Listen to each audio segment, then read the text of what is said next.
अल्हम्दुलिल्लाहि व कफ़ा वस्सलातु वस्सलाम अला सय्यिदिल अंबियाइ वल मुरसलीन। मोहतरम सामईन, आज हम सब यौम जमहूरिया के मौका पर जश्न मनाने इकट्ठा हुए हैं।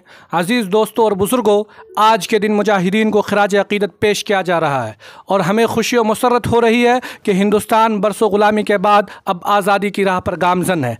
लेकिन दूसरी तरफ जमहूरिया हिंदुस्तान के मुसलमानों के दर्दनाक वाक़यात से भरी पड़ी है और जुल्म सितम की रुदात सामने आती है तो खून के आंसू निकल पड़ते हैं और दिल से ऐसी आह निकलती है कि अगर हमारे असलाफ़ का इसका तसव्वुर भी होता तो खुदा की कसम वो लोग कभी भी हिंदुस्तान को ग़ुलामी से आज़ाद ना कराते और जमहूरी बनाने के लिए इतनी बड़ी कुर्बानियाँ ना देते।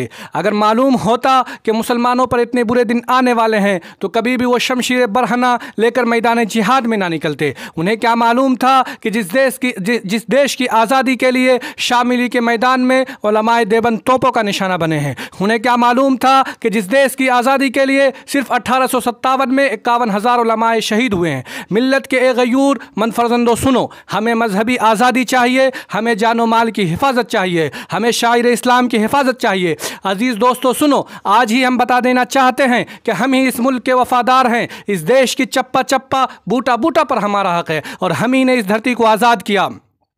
जब गुलिस्तान को खून की ज़रूरत पड़ी तो सबसे पहले हमारी ही गर्दन कटी। फिर भी कहते हैं हमसे अब ये अहले चमन, ये चमन हमारा है तुम्हारा नहीं।